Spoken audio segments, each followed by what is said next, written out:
bat, bilatzen txapelketan, indarrekin kagustora, ez?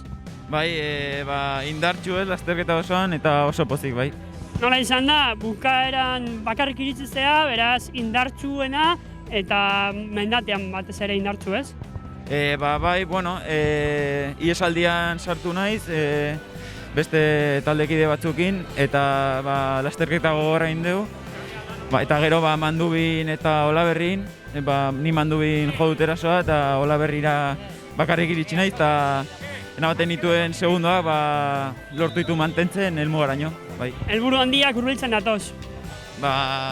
Azkenean egunero da helburu handi bat, baina orain ditugunak Vuelta a Castellón eta Espainiako txapelketak, ez? Zorionak disfrutatu. Eskerrik asko.